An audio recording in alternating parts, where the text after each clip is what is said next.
Ram Ram Ram Sarvebhyaha. Welcome to class 48 of Learning to Chant Sriman Narayanam. We shall begin with the Dhyana Shloka.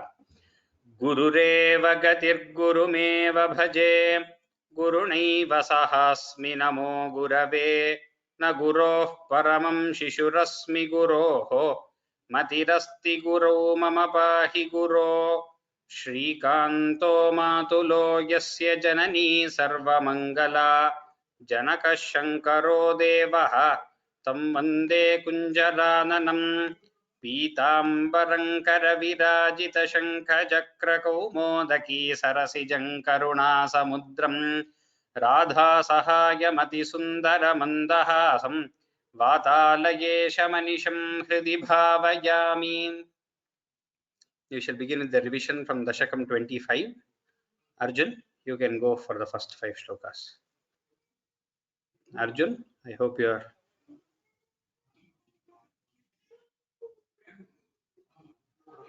Arjun, you're not able to unmute yourself.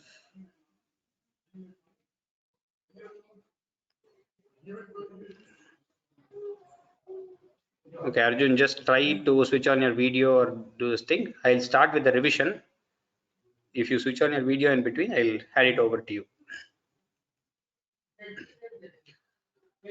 स्तंभे घट्टयतो हिरण्यकशिपोः कर्णौ समाचूर्णयन् आघूर्णज्जगदण्डकुण्डकुहरो घोरस्तवाभूद्रवः श्रुत्वा यङ्किल दैत्यराजहृदये पूर्वं कदाप्यश्रुतं कम्पः कश्चन सम्पपातचलितोऽप्यम्भोजभूर्विष्टरात् दैत्ये दिक्षु विसृष्टचक्षुषि महासंरम्भिणिस्तम्भतः सम्भूतन्न मृगात्मकन्न मनुजाकारं बभुस्ते विभो किं भीषणमेतदद्भुतमिति व्युद्भ्रान्तचित्ते सुरे विस्फूर्जद्धवलोग्ररोमविकसद्वर्ष्मा समाजृम्भथाः तप्तस्वर्णसवर्णघूर्णदतिरूक्षाक्षं सटाके सरप्रोत्कम्पप्रनिकुम्बिताम्बरमहो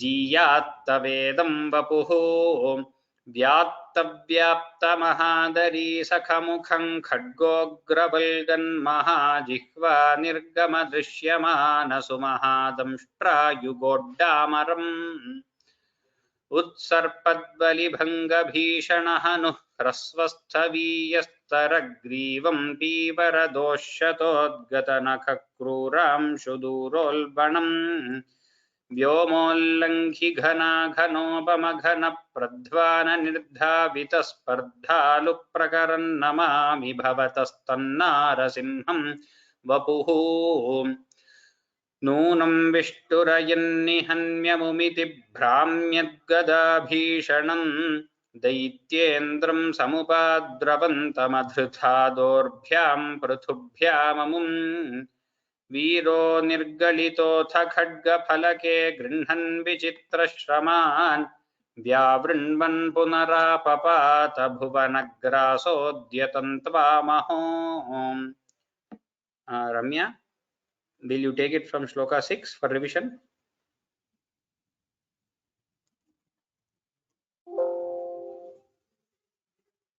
Or shall I continue? Arjun, you're still not able to unmute yourself. No. I'll continue. Still shloka 6. भ्राम्यन्तन्दिति जाधमं पुनरपि प्रोद्गृह्य दोर्भ्याञ्जवात् द्वारे थोरुयुगे निपात्य नखरान्व्युत्खाय वक्षो भुवि निर्भिन्दन्नधिगर्भनिर्भरगलद्रक्ताम्बुबद्धोत्सवम् पायं पायमुदैरयो बहुजगत्संहारि सिंहारवान् त्यक्त्वा तं हतमाशु रक्तलहरी सिक्तोन्नमद्वर्ष्मणि प्रत्युत्पत्य समस्तदैत्यपटलीं चाखाद्यमाने त्वयि भ्राम्यद्भूमिविकम्पिताम्बुधिकुलं व्यालोलशैलोत्करं प्रोत्सर्पत्खचरं चराचरमहो दुःस्थामवस्थां दधौ तावन्मांसवपाकरालवपुषं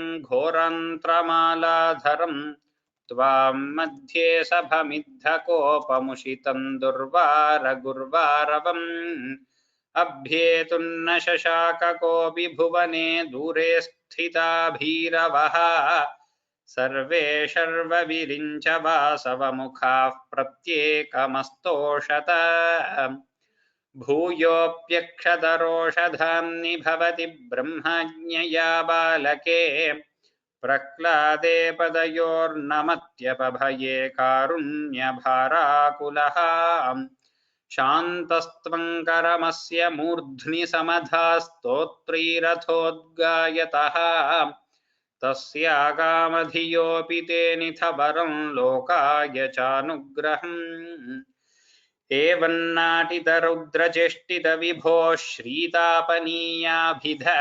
श्रुत्यन्तस्फुटगीतसर्वमहिमन्नत्यन्तशुद्धा तत्तादृन्निखिलोत्तरं पुनरहो कस्त्वां परो लङ्घयेत् प्रह्लादप्रिय हे मरुत्पुरपते सर्वामयात् पाहि माम् इति श्रीमन्नारायणीये नरसिंहावतारं नाम पञ्चविंशतितमं दशकं समाप्तम् नारायणाखिलगुरो भगवन्नमस्ते। अथ षड्विंशतितमं दशकम्. We will start with the 26th dashakam today. We will go forward with the new shlokas. The 26th dashakam is Gajendra Moksham. It is again a very famous story which all of us know. It is in the Chandas Shalini. I think there's a new Chandas. I don't remember having seen this before. It is again 11 letters, not very big Chandas. Again, different nice Chandas. The Gajendra Moksham story where Bhagavan saves the elephant is well known. We will begin with okay, Ramya, first shloka. No, okay. Aparna is there. Indradyumnah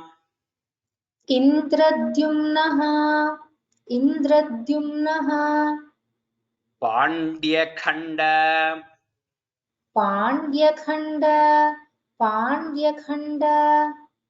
अधिराजः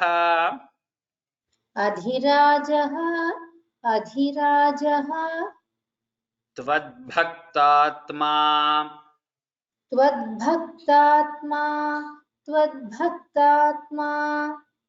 चन्दनाद्रौ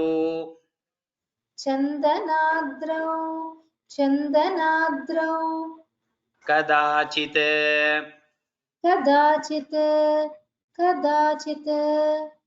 त्वत्सेवायां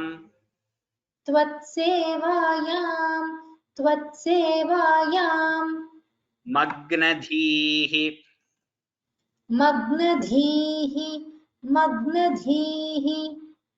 आलुलोके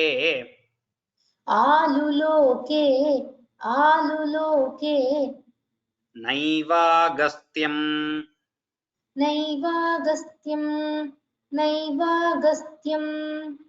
प्राप्तं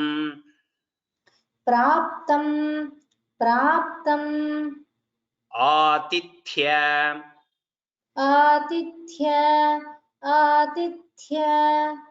कामं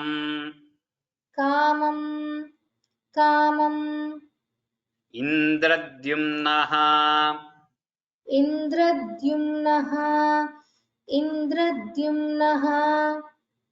पाण्ड्यखण्ड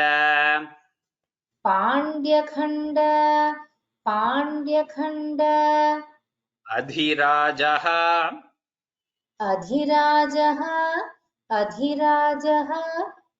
त्वद्भक्तात्मा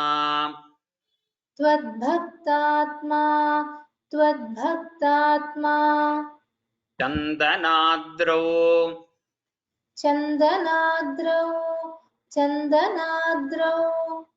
कदाचित्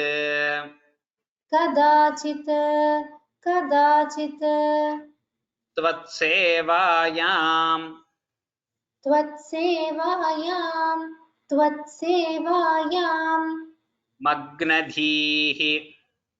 मग्नधीः मग्नधीः आलुलोके आलुलोके आलुलोके नैवागस्त्यम् नैवागस्त्यं नैवागस्त्यं प्राप्तम् प्राप्तं प्राप्तम् आतिथ्यकामम् आतिथ्यकामम् आतिथ्यकामम् इन्द्रद्युम्नः इन्द्रद्युम्नः इन्द्रद्युम्नः पाण्ड्यखण्डाधिराजः पाण्ड्यखण्डाधिराजः पाण्ड्यखण्डाधिराजः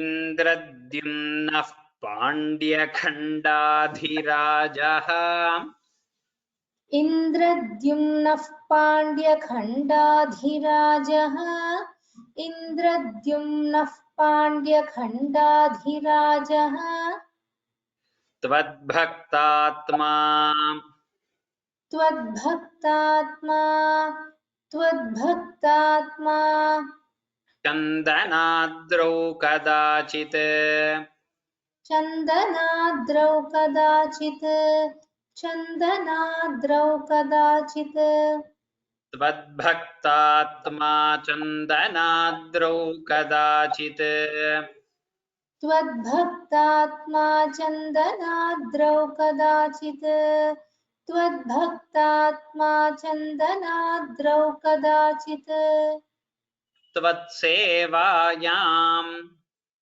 त्वत्सेवायां त्वत्सेवायां मग्नधीरालुलोके मग्नधीरालुलोके मग्नधीरालुलोके त्वत्सेवायां मग्नधीरालुलोके त्वत्सेवायामग्नधीरालुलोके त्वत्सेवायामग्नधीरालुलोके नैवागस्त्यम् नैवागस्त्यं नैवागस्त्यं प्राप्तमातिथ्यकामम् प्राप्तमातिथ्यकामम् प्राप्तमातिथ्यकामम् नैवागस्त्यम् प्राप्तमातिथ्यकामम् नैवागस्त्यं प्राप्तमातिथ्यकामम् नैवागस्त्यं प्राप्तमातिथ्यकामम् The whole shloka. इन्द्रद्युम्नः पाण्ड्यखण्डाधिराजः त्वद्भक्तात्मा चन्दनाद्रौ कदाचित् त्वत्सेवायामग्नधीरालुलोके नैवागस्त्यं प्राप्तमातिथ्यकामम् Good, good, very good. Arjun, shloka number 2.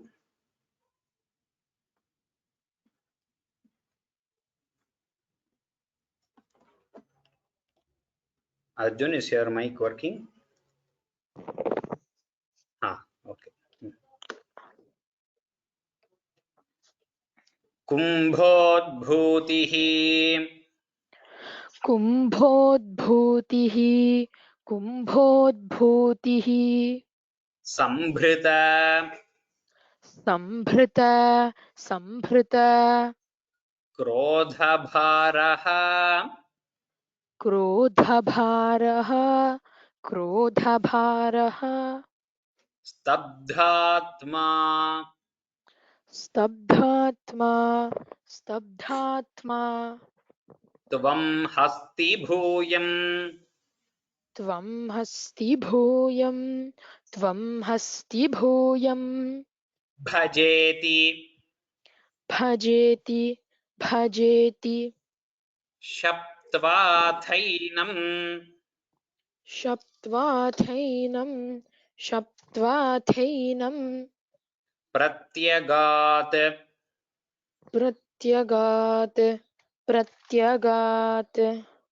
सोऽपि लेभे सोऽपि लेभे सोऽपि लेभे हस्तीन्द्रत्वम् हस्तीन्द्रत्वं हस्तीन्द्रत्वं त्वत्स्मृति त्वत्स्मृति त्वत्स्मृति व्यक्तिधन्यम् व्यक्तिधन्यं व्यक्तिधन्यं कुम्भोद्भूतिः कुम्भोद्भूतिः कुम्भोद्भूतिः सम्भृतक्रोधभारः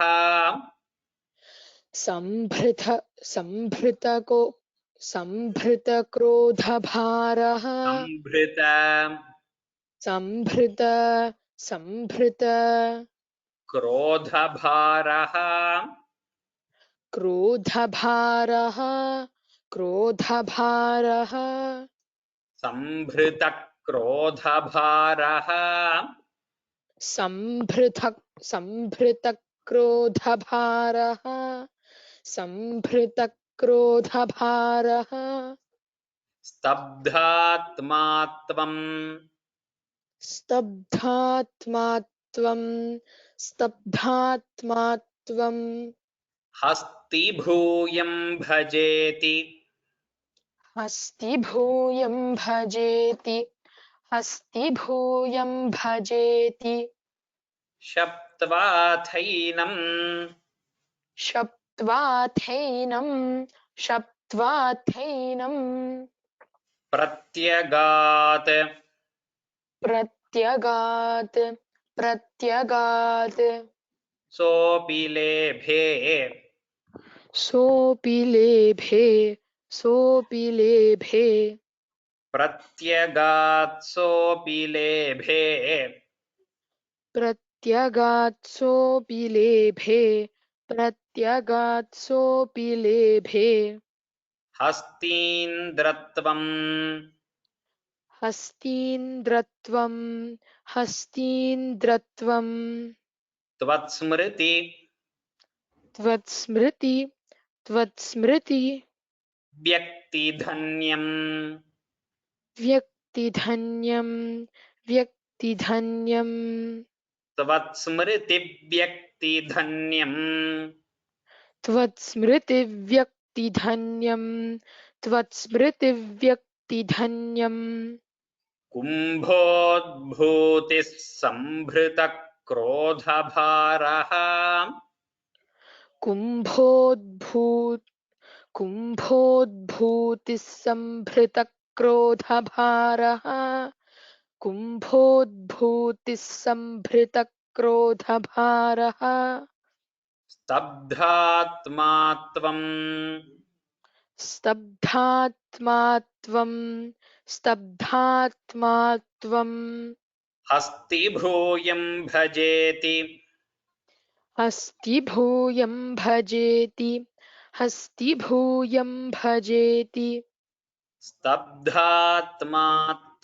हस्तिभूयं भजेति स्तब्धात्मात्वं हस्तिभूयं भजेति स्तब्धात्मात्वं हस्तिभूयं भजेति शप्त्वाथैनं प्रत्यगात् सोऽपि लेभे शप्त्वाथैनं प्रत्यगात्सोऽपि लेभे शप्त्वाथैनं प्रत्यगात्सोऽपि लेभे हस्तीन्द्रत्वं त्वत्स्मृतिव्यक्तिधन्यम् हस्तीन्द्रत्वं त्वत्स्मृतिव्यक्तिधन्यं हस्तीन्द्रत्वं त्वत्स्मृतिव्यक्तिधन्यं Tell the whole shloka twice.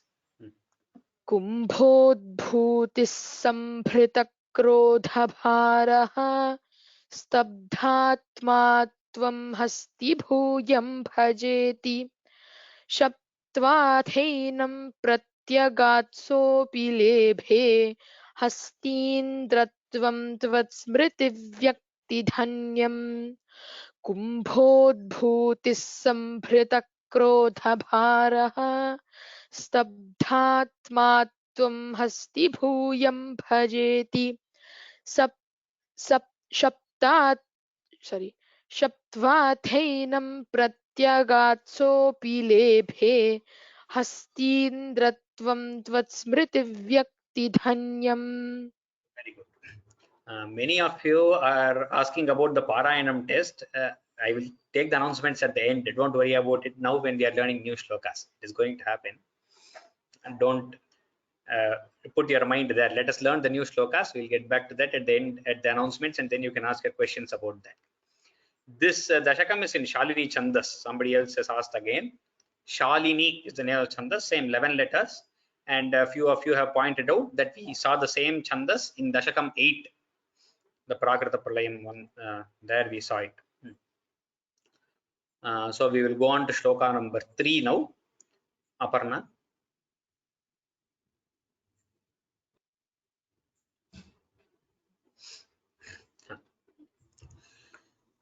Dugdham bodhehe.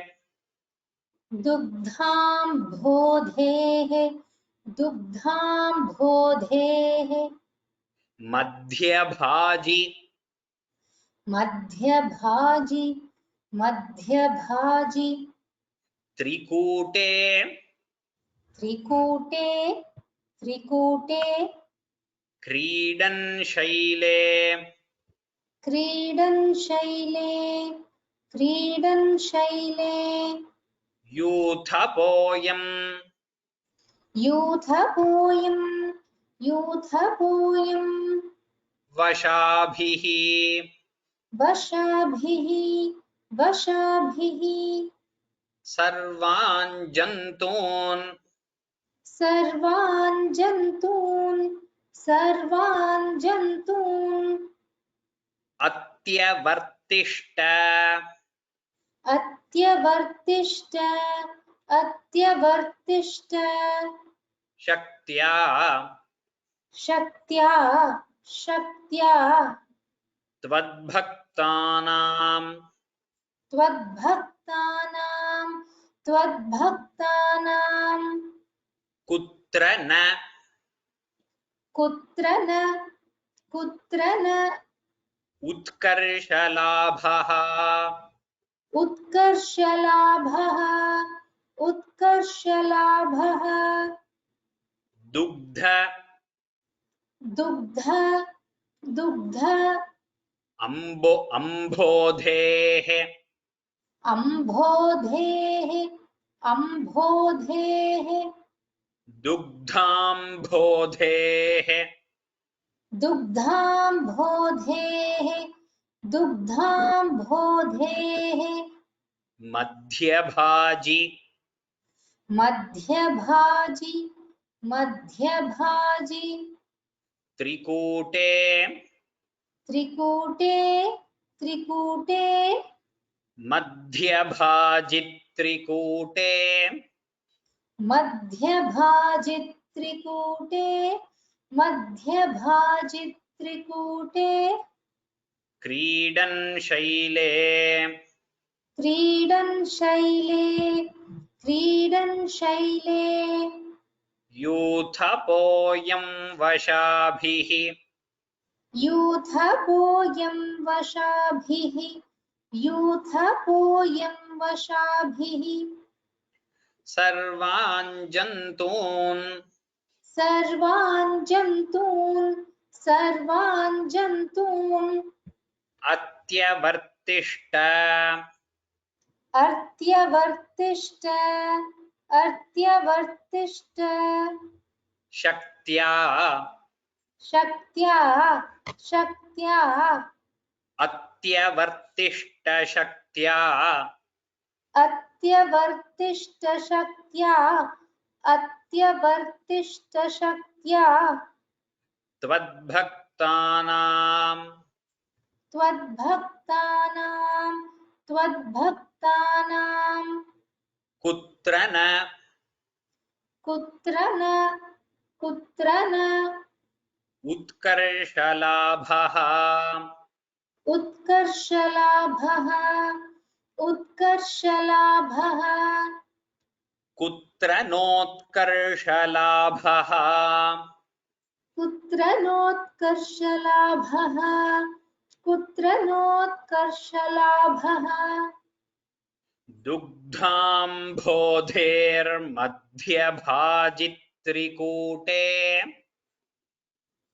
दुग्धाम्भोधेर्मध्यभाजित्रिकूटे दुग्धाम्भोधेर्मध्यभाजित्रिकूटे क्रीडन् Shelley यूथपोऽयं वशाभिः क्रीडन् Shelley यूथपोऽयं वशाभिः क्रीडन् Shelley यूथपोऽयं वशाभिः सर्वान् जन्तूनत्यवर्तिष्ठशक्त्या सर्वान् जन्तूनत्यवर्तिष्ठशक्त्या सर्वान् जन्तूनत्यवर्तिष्ठशक्त्या त्वद्भक्तानां कुत्र नोत्कर्षलाभः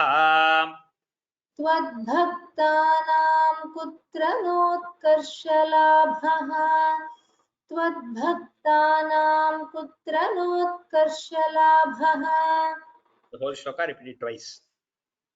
दुग्धाम्भोधेर्मध्यभाजित्रिकूटे क्रीडन् शैले यूथपोऽयं वशाभिः सर्वान् जन्तूनत्यवर्तिष्ठशक्त्या त्वद्भक्तानां कुत्र नोत्कर्षलाभः दुग्धाम्भोधेर्मध्यभाजित्रिकूटे क्रीडन् शैले यूथपोऽयं वशाभिः सर्वान् जन्तूनत्यवर्तिष्ठशक्त्या त्वद्भक्तानां कुत्र नोत्कर्षलाभः Very good. Arjun, shloka number 4.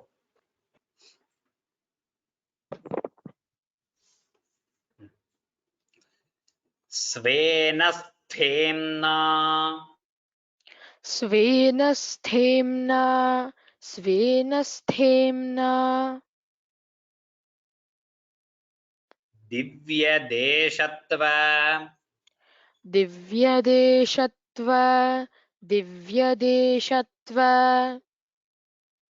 शक्त्या शक्त्या शक्त्या सोऽयं सोऽयं सोऽयं खेदान् खेदान् खेदान् सोऽयं खेदान् सोऽयं खेदान् सोऽयं खेदान् अप्रजानन् अप्रजानन् अप्रजान् कदाचित् कदाचित् कदाचित् शैलप्रान्ते शैलप्रान्ते शैलप्रान्ते घर्मतान्तः घर्मतान्तः घर्मतान्तः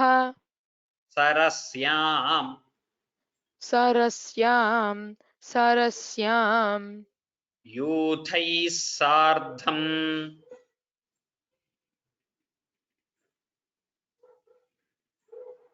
You didn't hear? sorry no, your voice broke. यूथैः सार्धम्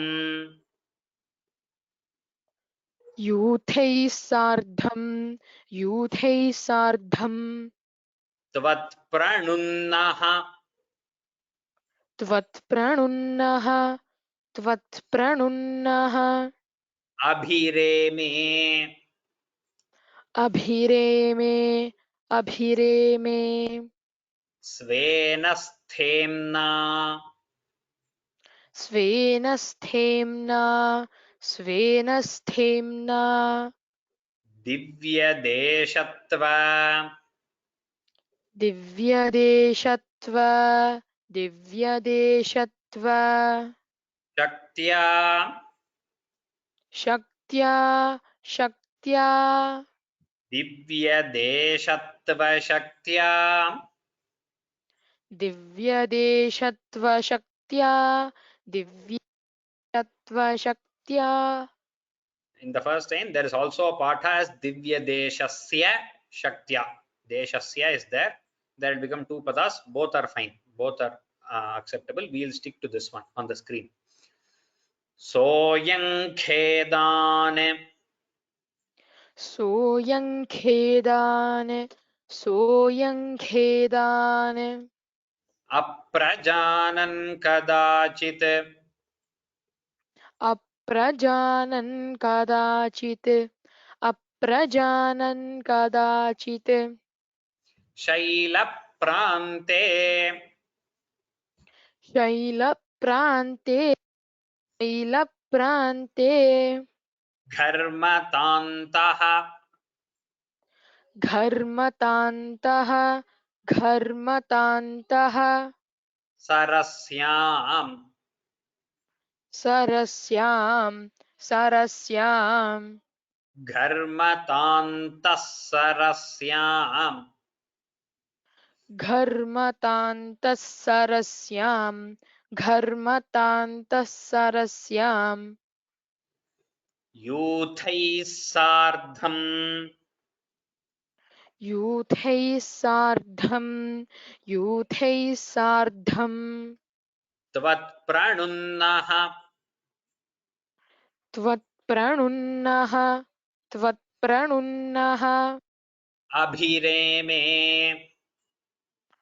अभिरेमे अभिरेमे Tvatpranunno त्वत्प्रणुन्नोभिरेमे त्वत्प्रणुन्नोभिरेमे Svenasthemna Divyadeshattva स्वेन स्थेम्ना दिव्यदेशत्वशक्त्या स्वेन स्थेम्ना दिव्यदेशत्वशक्त्या Soyang Khedana Prajanan Kadachit सोऽयं खेदानप्रजानन् कदाचित् सोऽयं खेदानप्रजानन् कदाचित् Shaila Prante Dharmatantas Sarasyam शैलप्रान्ते घर्मतान्तः सरस्यां शैलप्रान्ते घर्मतान्तः सरस्यां Yuthai Sardhan Tvatpranunno यूथैः सार्धं त्वत्प्रणुन्नोभिरेमे यूथैः सार्धं त्वत्प्रणुन्नोभिरेमे The whole shloka twice. स्वेन स्थेम्ना दिव्यदेशत्वशक्त्या सोऽयं खेदानप्रजानन् कदाचित् शैलप्रान्ते घर्मतान्तः सरस्यां यूथैः सार्धं त्वत्प्रणुन्नोभिरेमे स्वेन स्थेम्ना दिव्यदेशत्वशक्त्या सोऽयं खेदानप्रजानन् कदाचित् शैलप्रान्ते घर्मतान्तः सरस्यां यूथैः सार्धं त्वत्प्रणुन्नोभिरेमे. Very good. Shloka number 5, Aparna.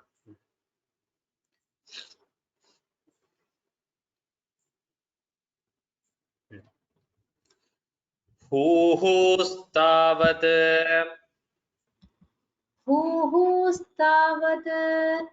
हुहुस्तावत् Devalasya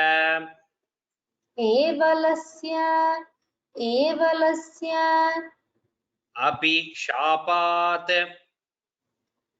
अपिशापात् अपिशापात् Apish. There's no apish. Api shapat. अपिशापात् अपिशापात् Grahi bhutah. ग्राहीभूतः ग्राहीभूतः Tajjale. तज्जले तज्जले Vartamanah. वर्तमानः वर्तमानः Jagrahainam. जग्राहैनं जग्राहैनं Hastinam. हस्तिनं हस्तिनं Padadeshe. पाददेशे पाददेशे Shantyartham hi. शान्त्यर्थं हि Shranti dosi. श्रान्तिदोषि श्रान्तिदोषि Svakanam.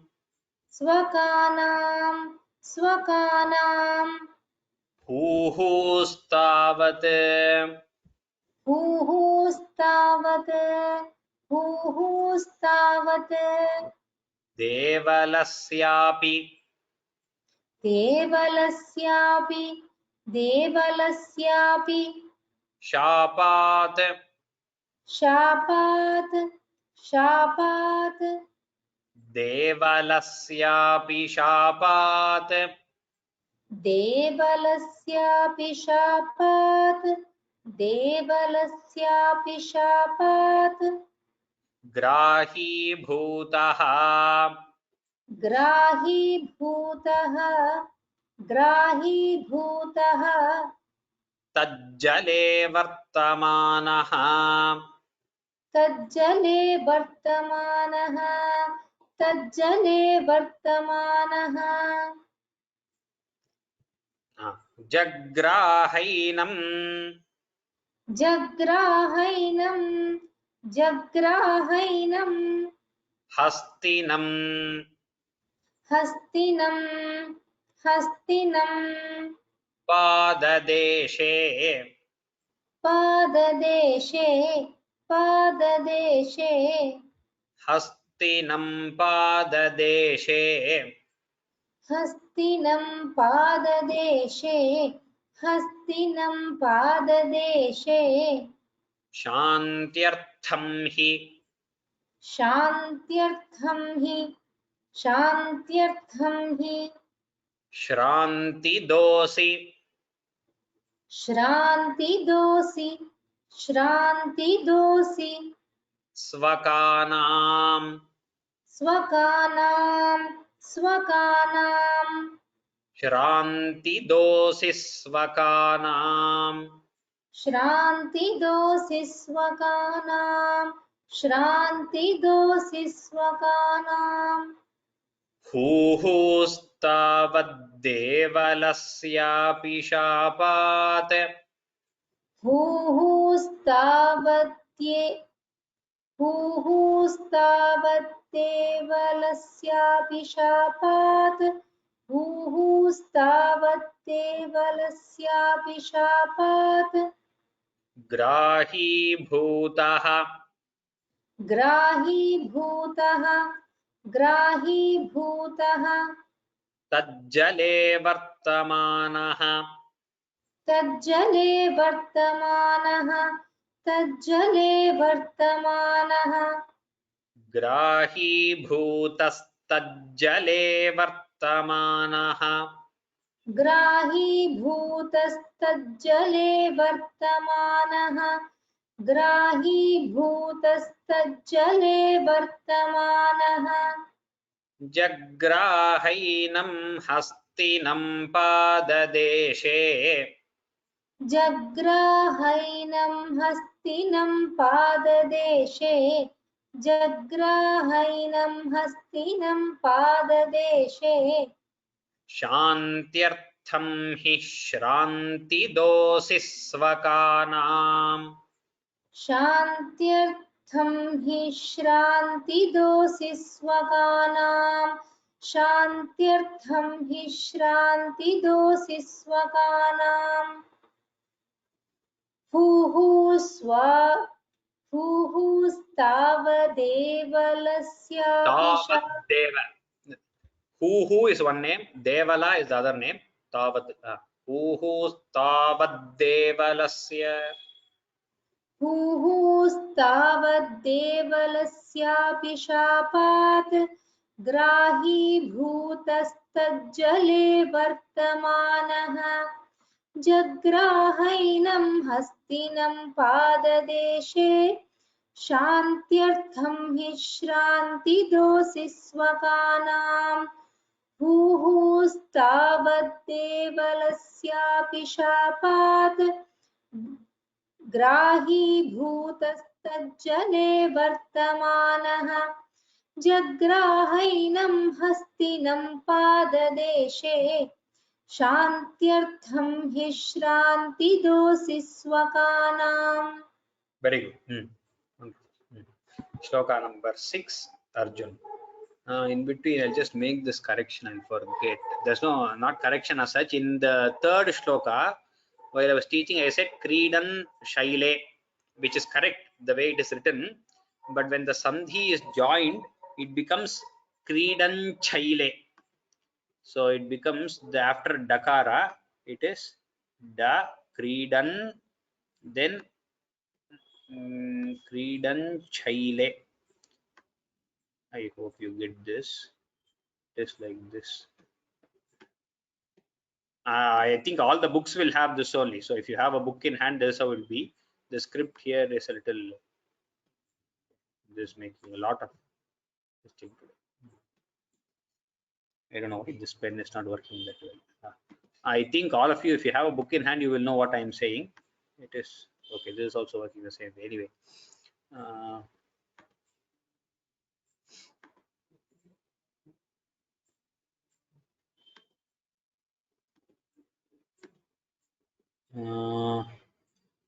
Here it is. Basically, it is Chakara, Kridan Chaile. The Cha Mahaprana with Cha Cha Janja Nya becomes Kridan Chaile. I will change the script and put it. So the second line will be Kridan Chaile.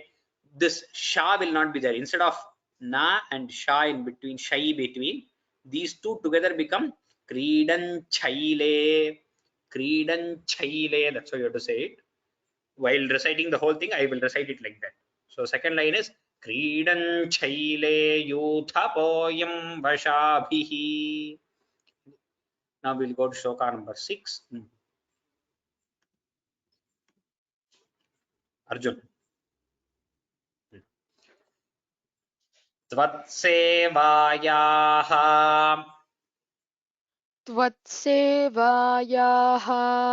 त्वत्सेवायाः Vaibhavat वैभवात् Durnirodham दुर्निरोधम् Yudhyantantam युध्यन्तम् Vatsaranam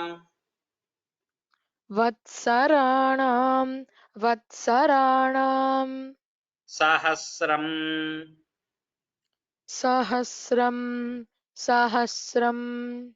Prapte Kale प्राप्ते काले Tvatpada त्वत्पद Ekagriya एकाग्र्य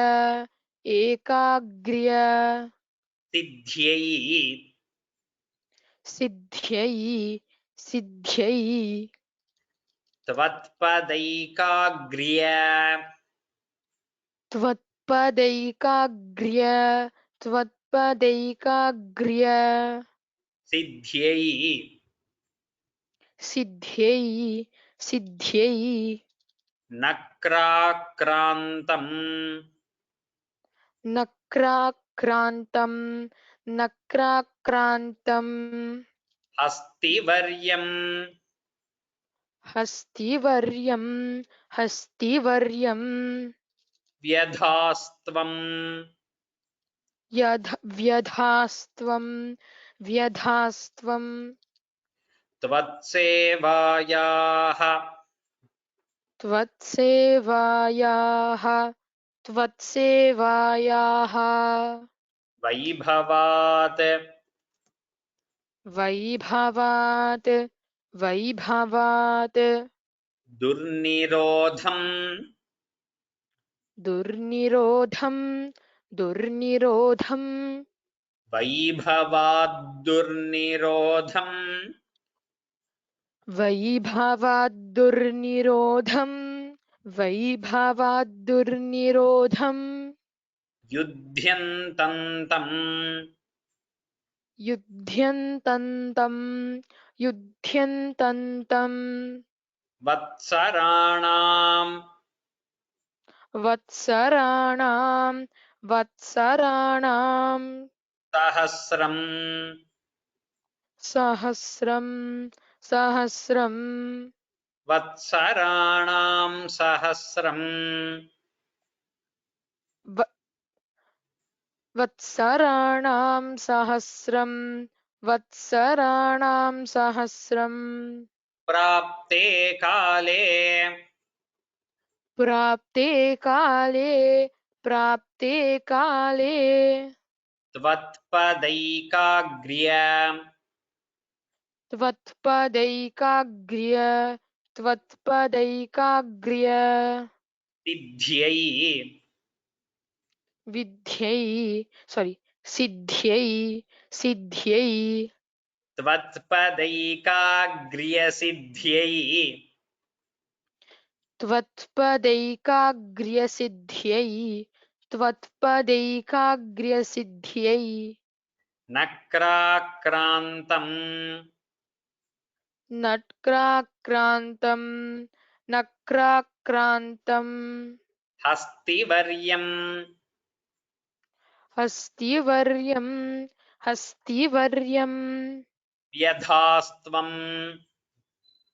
व्यधास्त्वं व्यधास्त्वं हस्तिवर्यं व्यधास्त्वं हस्तिवर्यं व्यधास्त्वं हस्तिवर्यं व्यधास्त्वं वर्यन् हस्तिवर्यं व्यधास्त्वं हस्तिवर्यं व्यधास्त्वं हस्तिवर्यं व्यधास्त्वं त्वत्सेवाया वैभवाद्दुर्निरोधं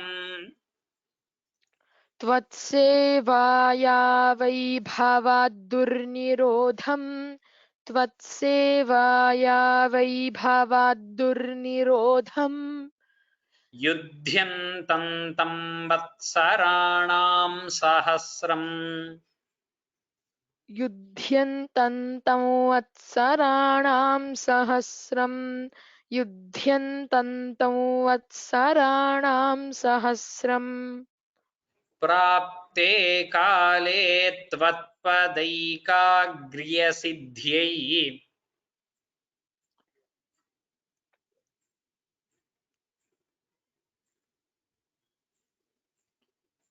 Ram Ram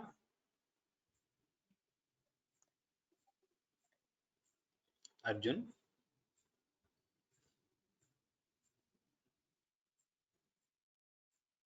Arjun, can you hear me? Or Aparna, are you here? Can you take it from the third line to repeat? I can't hear you, Arjun. Aparna, third line, I'll repeat. प्राप्ते काले त्वत्पदैकाग्र्यसिद्ध्यै प्राप्ते काले त्वत्पदैकाग्र्यसिद्ध्यै प्राप्ते काले त्वत्पदैकाग्र्यसिद्ध्यै नक्राक्रान्तं हस्तिवर्यं व्यधास्त्वं नक्राक्रान्तं हस्तिवर्यं व्यधास्त्वं नक्राक्रान्तं हस्तिवर्यं व्यधास्त्वं Can you repeat the whole shloka? त्वत्सेवाया वैभवाद्युर्निरोधं Durnirodham, not due. Durnirodham. Vaibhavat durnirodham. त्वत्सेवाया वैभवाद्युर्निरोधं युध्यन्तं तं वत्सराणां सहस्रं प्राप्ते काले त्वत्पदैकाग्र्यसिद्ध्यै नक्राक्रान्तं हस्तिवर्यं व्यधास्त्वं त्वत्सेवाया वैभवाद्युर्निरोधं युध्यन्तं तं वत्सराणां सहस्रं प्राप्ते काले त्वत्पदैकाग्र्यसिद्ध्यै नक्राक्रान्तं हस्तिवर्यं व्यधास्त्वं. Very good. We'll go to shloka number 7. Before that, so many of you are saying in that third shloka we have you have it split as is shown on the screen, Creed and Shaile. Since we are joining all the sandhis, we are not splitting sandhis like this in between. There are many sandhis like this which we could split in between, which we are not splitting.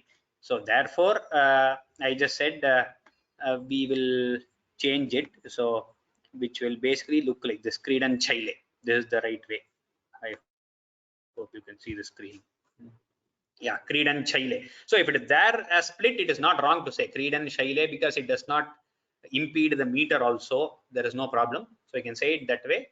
So some people find this nicer, some people find that nicer. You can hold on to both. We'll just stick on to, since we are joining all the sandhis, we will keep the sandhi joined together. And here in the shloka that we are going through now, that is 6th shloka, one person has said the second line, it is there is some spelling mistake. There is no mistake in the shloka. Yudhyantam tam is correct. It is not udyan, it is yudhyam, which is to fight, which is correct. And okay, somebody is asking sandhi for tvatpada ekagriya. These things are not required, but nonetheless it is tvatpada aikagriya siddhya. It is not yan sandhi. It is different, so do not worry. Anyway, we'll go on to shloka number 7. Aparna, you can repeat after.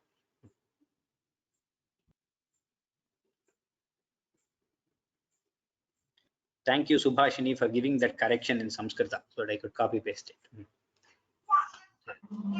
Artivyakta.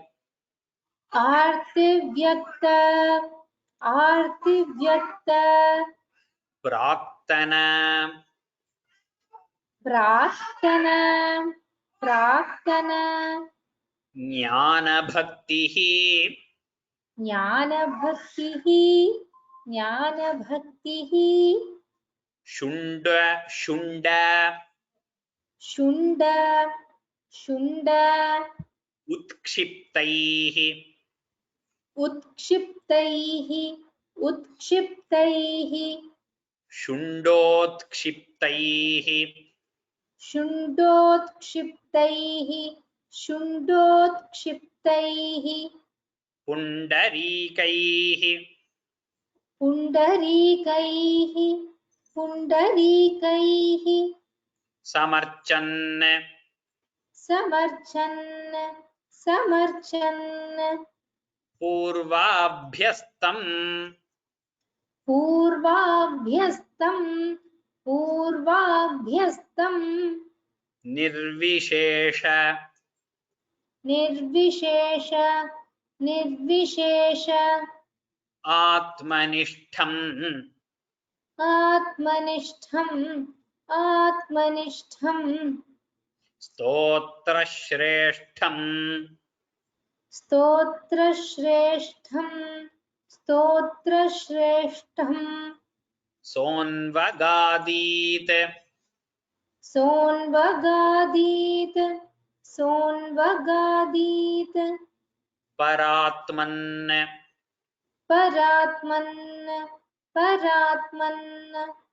आर्तिव्यक्त आर्तिव्यक्त आर्तिव्यक्त प्राक्तन ज्ञान भक्तिः प्राक्तन ज्ञान भक्तिः प्राक्तन ज्ञान भक्तिः आर्तिव्यक्त प्राक्तन ज्ञान भक्तिः आर्तिव्यक्त प्राक्तन ज्ञान भक्तिः आर्तिव्यक्त प्राक्तन ज्ञान भक्तिः शुण्डोत्क्षिप्तैः शुण्डोत्क्षिप्तैः शुण्डोत्क्षिप्तैः पुण्डरीकैः पुण्डरीकैः पुण्डरीकैः समर्चन् समर्चन् समर्चन् पुण्डरीकैः समर्चन् पुण्डरीकैः समर्चन् पुण्डरीकैः समर्चन् शुण्डोत्क्षिप्तैः पुण्डरीकैः समर्चन् शुण्डोत्क्षिप्तैः पुण्डरीकैः समर्चन् शुण्डोत्क्षिप्तैः पुण्डरीकैः समर्चन् पूर्वाभ्यस्तम् पूर्वाभ्यस्तं पूर्वाभ्यस्तं निर्विशेष निर्विशेष निर्विशेष आत्मनिष्ठम् आत्मनिष्ठम् आत्मनिष्ठम् निर्विशेषात्मनिष्ठम् निर्विशेषात्मनिष्ठम् निर्विशेषात्मनिष्ठम् पूर्वाभ्यस्तन्निर्विशेषात्मनिष्ठम् पूर्वाभ्यस्तन्निर्विशेषात्मनिष्ठम् पूर्वाभ्यस्तन्निर्विशेषात्मनिष्ठम् स्तोत्रं श्रेष्ठम् स्तोत्रं श्रेष्ठं स्तोत्रं श्रेष्ठम्. So there is a mistake. This is not a mistake. Both pathas are there, but since we are sticking to SN Shastri, we'll stick to Stotram Shreshtham. Stotra Shreshtham also many of you might have in your books, which is fine. We'll stick to Stotram Shreshtham. Both have the same meaning. There is no difference. Sonvagadit. Sonvagadit. Sonvagadit. Paratman. Paratman. Paratman. Sonvagadit Paratman. Sonvagadit Paratman. Sonvagadit Paratman. स्तोत्रं श्रेष्ठं सोन्वगादीत् परात्मन् स्तोत्रं श्रेष्ठं सोन्वगादीत् परात्मन् स्तोत्रं श्रेष्ठं सोन्वगादीत् परात्मन्. The full shloka twice. आर्तिव्यक्त प्राक्तन ज्ञान भक्तिः शुण्डोत्क्षिप्तैः पुण्डरीकैः समर्चन् पूर्वाभ्यस्तं निर्विशेषात्मनिष्ठम् स्तोत्रं श्रेष्ठं सोन्वगादीत् परात्मन् आर्तिव्यक्त प्राक्तन ज्ञान भक्तिः शुण्डोत्क्षिप्तैः पुण्डरीकैः समर्चन् पूर्वाभ्यस्तन्निर्विशेषात्मनिष्ठम् स्तोत्रं श्रेष्ठं सोन्वगादीत् परात्मन्. Very good. Well said. So that is the end of shlokas today. I will repeat all the shlokas currently. Then we will take some questions, and then as usual we will go for student recitation. We'll have everything today. I will repeat all the shlokas. I think those are the, somebody had some, this is Jnana Bhakti. Somebody asked whether it is Ajnana Bhakti. No. Praktana is one word, Jnana Bhakti is another word. It is not Ajnana Bhakti, it is Jnana Bhakti. We'll see that in detail in the discourse session. Jnana Bhakti, not Ajnana Bhakti. Atha Shadvimshatitamam dashakam Indradyumnah Pandyakhandadhirajah Tvadbhaktatma Chandanadro Kadachit Tvatsevayam Magnadhira Luloke Naivagastyam Praptamatitthyakamam Kumbhodbhutis Sambhrita Krodha Bharaha Stabdhatma Tvam Hasti Bhuyam Bhajeti Shaptvathainam Pratyagatsopi Lebhe Hastindratvam Tvatsmriti Vyakti Dhanyam Dugdham Bodher Madhyabhajitrikute Kridanchaile Yuthavoyam Vashabhihi Sarvanjanto Natyavartishta Shaktya Tvadbhaktanang Kutranotkarshalabhaha Svenasthemna Divyadeshatva Shaktya Soyam Khedana Prajanan Kadachit Shaila Prante Gharmatantas Sarasya Yuthai Sardhantvat Pranunno Bhireme Puhustavad Devalasya Pishapat Grahi Bhutastajjale Vartamanaha Jagrahinam Hastinam Padadeshe Shantyartham hi Shranti Dosisvakanam Tvatsevaya Vaibhavadurnirodham Yudhyantantam Vatsaranam Sahasram Prapte Kale Tvatpadaika Siddhyai Nakrakrantam Hastivatyam Vyadhastvam Artivyakta Praktana Jnana Bhaktihi Shundot-kshiptaih pundarikaih samarchan Purvabhyastan nirvisheshatmanishtham Stotra shreshtham sonvagadit paratman. That is the end of today's shlokas. The Parayanam test, we will have it the coming week. So next week we will not have our usual class. During that class timing itself, we will have Parayanam test. So that is one of the slots that we will have. Other than that, we will have a Parayanam test during other slots also. That is Sunday also, we will be having some slots for Parayanam test. That you will get the mail this week. Hopefully tomorrow we have a meeting, so we will have about 6 or 7 judges. Tomorrow we have a meeting of the judges. After that, mostly on Monday you will get the mail about the Parayanam slots and other things. So do not worry, you will get a mail. And the participants who have, we got too many registrations, that's why we have about 130 odd registrations. So it's a very good response. I'm happy that we have so much response. There's no problem. Just that we took some time to figure out our logistics because we had so many responses. Where you will get a mail on Monday regarding that. Do not worry, all the participants who have registered, since we have your email IDs, you will directly get a mail. It will not happen like the classes or other notifications. This cannot get lost because I will directly be taking your email IDs from the registered form and sending you mails for Parayanam test. So do not worry that you have not received the mail or anything. I'm sure you will receive it in your inbox because I'm sending it, copying those mail IDs with who have registered.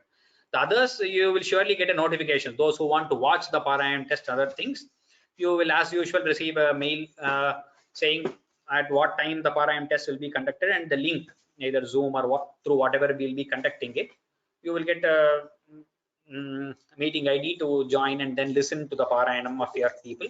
So you can also tell your friends or family if they want to listen to you during Parayanam, they can also log in. So for all that, I will send you, I am sure you will get 2-3 mails at least this week for every update that happens, details of the format, slots and everything.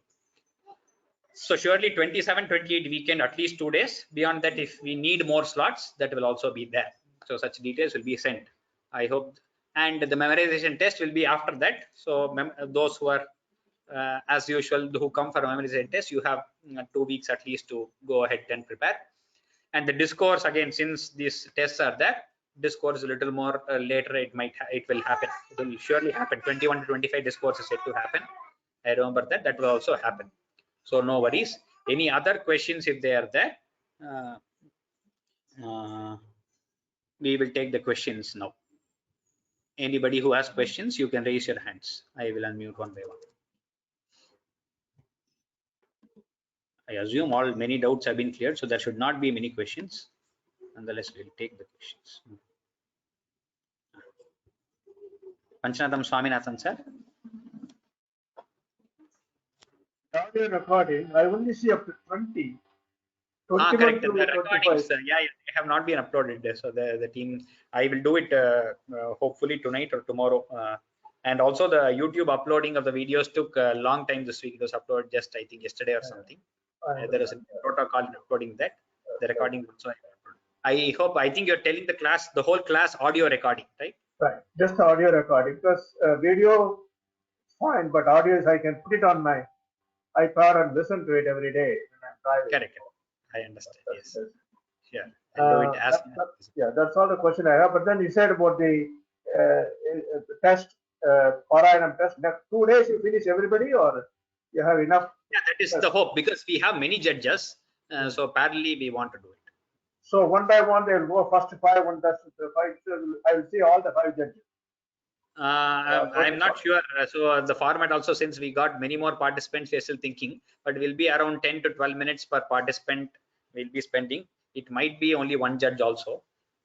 I see.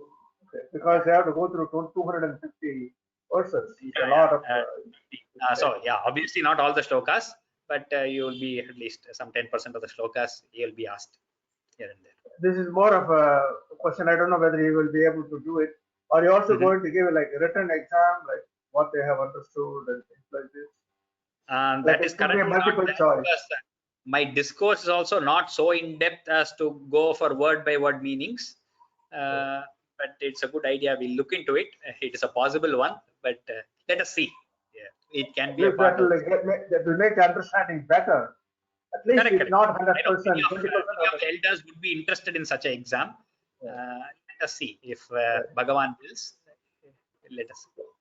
That's all the question I had. Dhanyavada. Enjoy. Dhanyavad. Vijay Lakshmi Parthasarathi, then Varalakshmi AMER.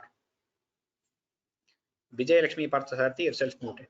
Sir, I could not register. Namaste, sir. Yes. Hello. Yes, I can. Sir, I could not register.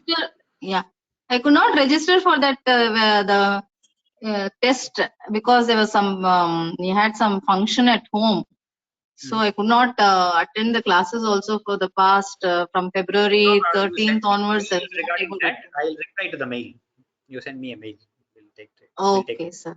I want to register for the Parayanam test. Sure. But I could not do it because of the situation at home. No Can problem. I do it now? Yeah, you send me a mail. Okay. I'll just.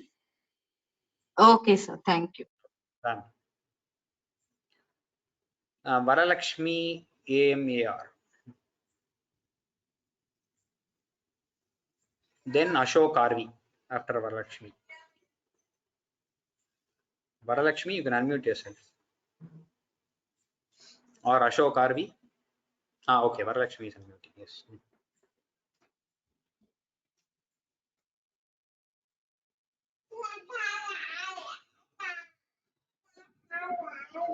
Okay, Ashok. Varalakshmi is not there. Ashok. Yeah, good evening. Good evening. I have a doubt in Dashakam 6. In Slokam 6, the second line is Jikhva Jalam Vachana Misha. Is it right to say that? Jikhva Jalam. But when word comes, should I say that im as Jalam? Oh, Jalam Vachana Misha comes. No, you should not say au and all. It is the Vakara with the nasal sound. It is It's like va, jikva, jalam, vachana, jalam, vachana. Okay. Jihva jalam vachana. It is not au. It is not au. It's Okay. jikva, jalam, vachana, misha, shakunta, pantihi. Okay. So whenever va comes, it should be a more nasal accent of im. With an anuswara before. When the anuswara is followed by bakara, it is nasal. Yes. Okay. Okay. Okay. Thank you. Thank you. Chandra 65, then Gayatri Rajmohan. Namaste Mahodaya. Namaste. Hello, கேக்குறதா? கேக்குது. எனக்கு அதே same problem தான். நான் registration பண்ணல. Yeah, if இப்ப நான் anybody has உங்களுக்கு not mail registered or any other problems, you please send me a mail. Okay, okay sir. Okay, thank you. Thank you. ధన్యవాదాలు. ధన్యవాదాలు. Gayatri Rajmohan. Namaste Guruji. Namaste. This weekend, due to unavoidable reasons, I need to travel. Can we have the parallel test on Monday? Okay, that also we will take it. So you again send me a mail. If you, I will send you the slots. If none of the slots are working out first, because the slots haven't come out. So do not send me a mail before you get the slots. Once the slots come out, if none of the slots work for you, then you send me a mail. Okay, fine. So next Saturday will be the parallel test only. No, not regular classes will not be there. Yeah. No, regular class will not be there. That also you will get a mail. Okay. Yes. Thank you. It's a great favor for me. I used to miss the class. I was just worrying for this only. Thank you. Namaste Guruji. Namaste. Namaste. Ram. Jyoti Shanai, then Kamakshi Jayaraman. Ram Guruji, can you hear me? Yes, Ram, yes. Yeah. In Dashakam 26, which we learned now, the sixth verse, sixth shloka, the first line, the sixth shloka, first line, I have it as Vaibhavat, T, not Vaibhavad. So it's a T. Yeah, Vaibhavar Dunnirodham. So I had that's what. So when I split it, that's how I taught. So that is again, it is just a sandhi that has happened here. Whatever is on the screen is correct, and together when reciting, you have to say I Vaibhavad Dunnirodham. Okay, so okay, but I have it is separate, so I will change it to this then. What is on the screen? Yes, both are correct. You can just put this above in bracket. That is not wrong either. Oh, okay. Thank you, Guruji. Thank you. நமஸ்காரம் குருஜி. கேக்குறதா? நமஸ்காரம். கேக்குறதா? நான் கனடால இருக்கேன். அதனால நான் உங்களோட 10 மணி நேரம் பின்னாடி இருக்கேன். I am behind Indian Standard Time 10.5 hours. நீங்க எப்ப கொடுத்தாலும் நான் டெஸ்டுக்கு வருவேன். அது ப்ராப்ளம் இல்ல. வீக் டே வந்தா நான் வேலை பண்றதுனால வர முடியாது. Saturday Sunday any time I am okay. Yeah, that is okay. Now we have seen the time zones, because from all 4 US and Canada time zones, there are many participants. So do not worry, you will get slots that are appropriate to that. Thank you, Guruji. Namaskaram. I'm only trying my best with Narayan's grace. I should be able to at least read. This course is going on. Thank you. Ram Guruji. Ram. Krishna Kumari Loganathan, then Shubha 1167. Good morning, Guruji. I had sent you an email because I too forgot to sign up, and so I was traveling, so but I could not, and you sent me the link. Okay. But I could not sign up on that. It's saying it's not allowing me to, there must be some mistake. Let me see what the message it said. No, okay. No. I just stopped accepting responses again this morning. So I have stopped accepting. I thought it was open because few more people had asked. So I had opened it yesterday for about many hours. Then I stopped it again. So now if you try the link, it will say not accepting. Again, I will open it. I'll open it tomorrow so that you can register. Okay. Thank you, Guruji. No problem. Shubha 1167, then Uma Kriti. Shubha 1167. Ram. Ram. The 21st Dasakamla 10th Shlokam from Brahma Rupam Apin SN Shastri bookல இருக்கு. நான் சொல்லி கொடுத்தேன் துவாம் பிரம்ம ரூபம் ஐயா யகாரம். ஆமா, எது கரெக்ட்? both are fine, ரெண்டுமே பரவாயில்ல. ஆல்ரெடி சொல்லி கொடுத்தாச்சுன்னா அதை ரொம்ப மாத்த வேண்டாம். துவாம் பிரம்ம ரூபம் ஐயா புஷ்கர நாம்னி லோகாஹ. Okay. Both are fine. You can take anything. There is not. Okay. There is. Okay. Thank you. Thank you. Uma Kriti. Ram Ram. Ram Ram. நமஸ்தே மகோதயா. இந்த நான் வந்து இப்போ கிளாஸ் அட்டென்ட் பண்றதெல்லாம் வந்து மொபைல்ல தான் ஆப் டவுன்லோட் பண்ணி கேட்டுட்டு இருக்கேன். இப்போ இந்த பாராயண டெஸ்ட் வந்து அதுலயே பண்ண முடியுமா? அதுலயே பண்ணலாம். பாராயண டெஸ்ட் மோஸ்ட்லி இந்த ஆப்ல இருக்காது. It will mostly be on Zoom. Zoomல மீட்ல தான? மீட்ல. Okay okay. அது லிங்க் நீங்க தருவே இல்லையா? ஆமா, லிங்க் will be sent. அதோட லிங்க் நீங்க அனுப்புவே இல்லையா? Yes. Okay. Thank you Mahodaya. Thank you. Ram. Any other? I hope there are no other questions. You have registered for test after registration closed. You can't register. If you have registered through that Google form and it has said accepted, that means your registration has been accepted. So don't worry about that. The registration was opening long after the deadline, and again I opened it for few others. So do not worry. If you have filled out the Google form and it has said your response is recorded, that means your response has been recorded. So do not worry. I think all questions have been taken. I'll put all the hands down. Now you can raise your hands for recitation. So those who want to recite Dashakam 25, we'll take the recitations. We'll just take 2 lines per person. Big shloka. Dashakam 25 will be recited.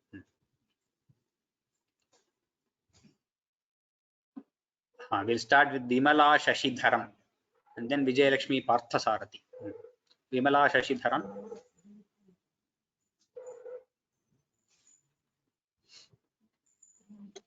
Please mute yourself once your recitation is over. Vimala Shashidharan, you can begin. Okay, Mahodaya. स्तंभे घट्टयतो हिरण्यकशिपो कर्णो समाचूर्ण्यन् Samachurnayan, not churnyan. समाचूर्णयन् आघूर्न जगदण्डकुण्डकुहरो घोरस्तवा भूद्रवः श्रुत्वा यं किल दैत्यराजहृदये पूर्वं कथाप्यश्रुतम्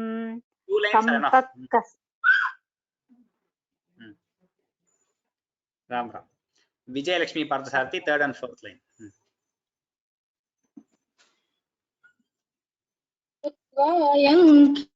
दैत्यराजहृदये पूर्वं कदाप्यश्रुतं कम्पः कश्चन सम्पपातचलितोऽप्यम्भोजभूर्विष्टरात्. You should not stop at Chalito and then say Pyambhoja. When you're saying that Chalito Pyambhoja, it should be continuous. Chalito Pyambhoja. चलितोऽभ्यम्भोजभूर्विष्टरात्. Good. Tune கொஞ்சம் இதாயிடுச்சு. அது பரவாயில்லை. Don't worry. Tune, it will come slowly. Okay. Next second shloka, first one is Venkata Subramanian. Ram Guruji. Daitye dikshu visrusta chakshushi mahasambramphini stambataha sambhutam na mrugatmakam na manujakaram vapuste vibho. Tune varla madam. Sorry. Dhanyawad. Next is Dhanyawad. Shyamala Ramachandran. Then Shubha Ganesh. Third slokam. No. Third line of second slokam. Kim Bhishanam. Okay. Kim Bhishanameta vyubranta chitte sure vispujadhavalogra roma vikasat varshma samajrumbhatha. எல்லாம் வியுத்பிராந்த இன்னும் கொஞ்சம் clarity வரணும். Good. Repeat பண்ணுமா?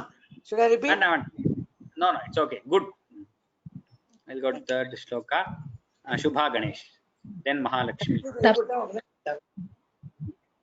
Namaskaram Mahodaya. Swarna savarna ghurna dadita rukshaksham satakesara protkampa pranikumbitam varamaho jiyata vedam vapuhu. Enough. The first line itself, that slowly, little more practice is required. Tapta svarna savarna ghurna, that should come clearly. Okay, sir. Tapta swarna savarna ghurna. Tapta swarna savarna ghurna dadi rukshaksham satakesara protkampa pranikumbitambaramaho jiyata vedam vapuhu. Third line. व्याप्तमहादरी सखमुखं खड्गोग्रवल्गन्महाजिह्वा निर्गमदृश्यमान सुमहाधंष्ट्रायुगोढामरम्. Good, very good recitation. But that yugodhamaram, that dakara should not become mahaprana. It is double alpa prana dakara. Yugodhamaram, not yugodhamaram. Dha should not come. Yugodhamaram. Oh, okay. Thank you, Guruji. Thank you. Fourth shloka, first two lines, Kalpana Rajagopal. Third and fourth line, Jyotishan. Namaskaram, Guruji. Namaskaram. उत्सर्पद्वलिभङ्ग भीषणहनुं ह्रस्वस्थवीयस्तरग्रीवं पीवरदोषतोद्गतनख क्रूरांशु दूरोल्बणम्. Very good. Very good. Next, third and fourth, Jyotishan. Ram Guruji. You can hear me? Yes, yes. Go ahead. Yeah. Vyomallangi ganaganopamakana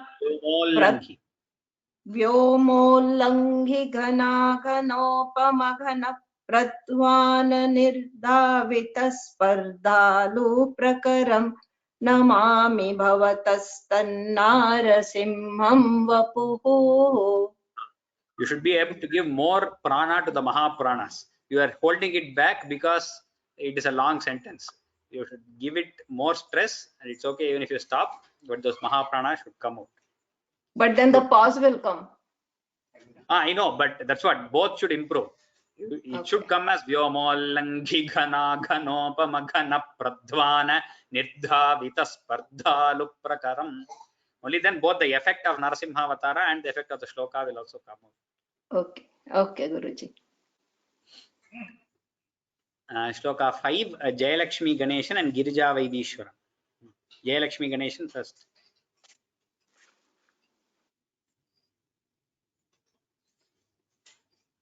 Jayalakshmi Ganeshan. Okay, Girija Vaidishwaran, you can begin. First two lines. Namaskaram Mahodaya. Namaskaram. Nunam Vishnurayam Nihanmayamuni Mumiti Brahmya Brahmyat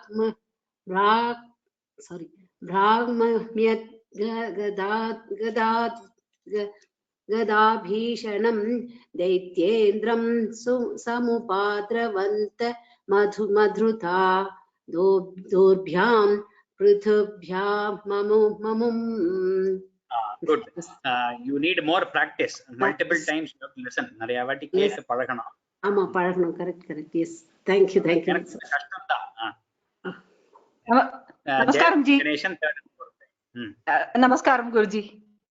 Namaste. Namaskaram Guruji. Viro nirgal. Shall I start?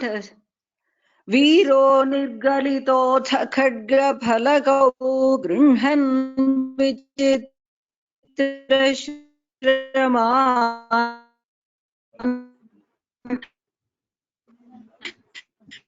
Vyavrinvan punarapapata swamaho. Thank you, ji. Good.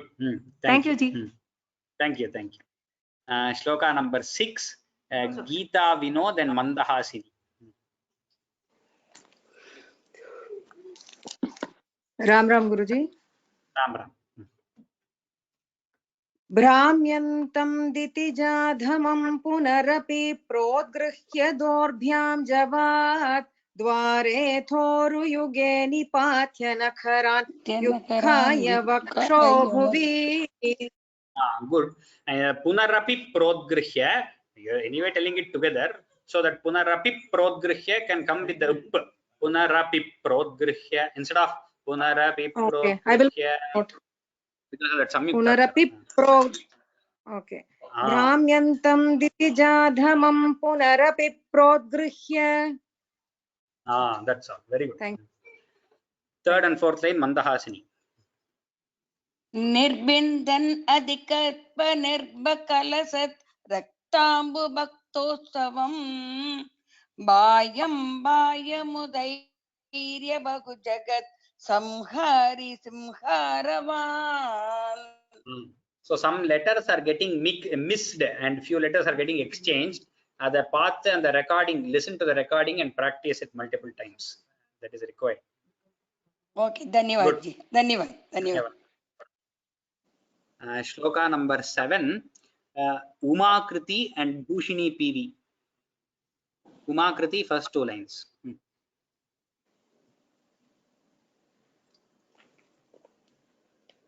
Umakriti, you can begin first 2 lines. You have to unmute yourself. Namaste, Guruji. Namaste. Tyaktvadam hadamashu raktalahari siktonnamatvarshmani pradyudvatya samasta daitya padalim sakartyamane tvayi. So that it is cha. The Tamil padichatnala sa varapadu. Cha chakarama varanam. Chakhadyamane. Okay. Thank you, Mahodaya. Thank you. Third and fourth line, Bhushini. Namaste, Mahodaya. Namaste.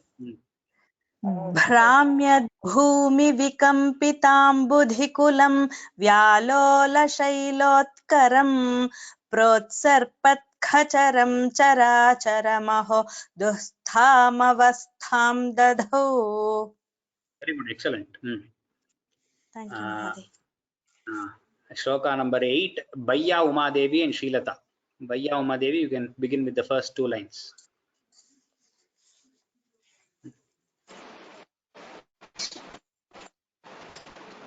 तावन्मांसवपाकरालवपुषं घोरान्त्रमालाधरं त्वां मध्ये सभमित्तकोपमुषितं दुर्वारगुर्वारवम्. Very good. I'll read the next 2 lines, Srilata.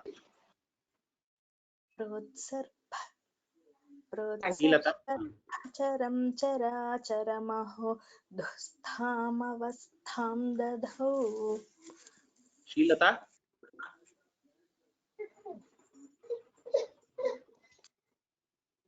Okay, Srilata, I'm not able to hear you. Geeta Venkateshan, you can take the third and fourth line. Ram Guruji. Ram. Namaskara Mahodaya. Guruji. Geeta Venkateshan, take. अभ्येतुं न सशाग गोपि भुवने दूरे स्थिता भीरवः सर्वे सर्वविरिञ्ज वासवमुखा प्रत्येकमस्तोषतः अस्तोषत. Here sarve sharva, the difference should be properly heard. Sarva, sa is Saraswati and Shiva, Shakar. Sarve sharva virinja vasava mukha pratyegamastoshata. Thank you Guruji. Guruji, I am now Seattle la iruken ipo. Aduketa mari enakku inda time okay Guruji. Kaarthala 6:30 la irundhu inda time. Okay, adukku thagunda mari varum slot varum, neenga choose pannikko. Nandri Guruji. Thank you. Namaskara Mahodaya. This is Srilata. Namaskara. எவ்வளவு பழக்கம் வரணும்லமா படிக்கிறதே கிடையாது. भूयोऽप्यक्षतरोषधाम्नि भवति ब्रह्माज्ञया बालके प्रह्लादे पदयोर्नमत्यपभये कारुण्यभाराकुलः. Good. You're getting it. Radha Ram Mohan, 3rd and 4th line. नमस्ते सर. नमस्ते. शान्तस्त्वं करमस्य मूर्ध्नि समधात् स्तोत्रैरतोद्घायतः There Ga is not Mahaprana. Tha is Mahaprana. Stotraihi, tell again. Stotraihi only. Todghayata. Repeat. Todghayata. Stotrairatodghayatah. Stotrairatodghayatah. Tasya kamadhiyopi te nitavaram lokaya chanugraham. Some places Mahaprana, te nitha, that Mahaprana should come. Well, good, you know, you are getting it, but you should just concentrate on those points. Thank you, sir. Shloka number 10, A.S. Swaminathan and K. Shubhashini. A.S. Swaminathan, first 2 lines. Ram Mahodaya. Ram. एवं नाटितरौद्रचेष्टित विभो सीतामनीयाभिध श्रुध्यन्तस्फुटगीत सर्वमगिमन्नध्यन्त शुद्धादृते. Very good. 3rd and 4th line, K. Shubhashini. Ram. Tattadrunganikilottaram punaraho kastvam purolam. That is together, not tattadrungani. Tattadrungniki. Tattadrungnikilottaram punaraho kastvam parolangayet prahlada priya hema rutpurapate sarvamayat pahi mam. Very good. Next, Panchanatham Swaminathan and Sharada. Panchanatham Swaminathan, first 2 lines of shloka number 4.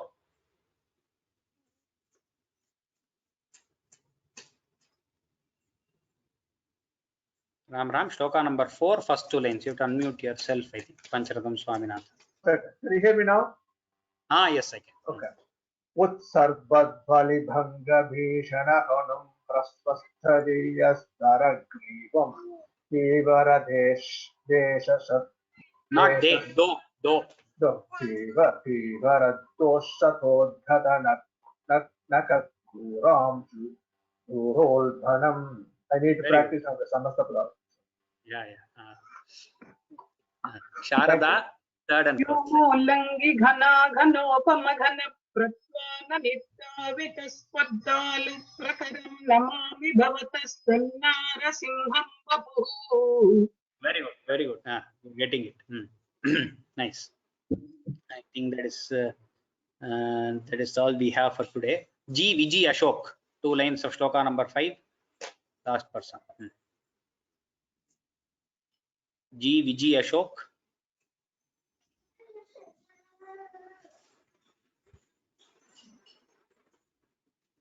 Okay, I don't seem to be there.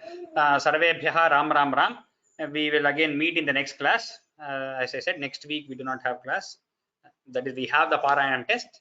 And the following week we will continue with Dashakam 26. Shubharatrihi Sarvebhyaha Drakshyaamaha. Ram.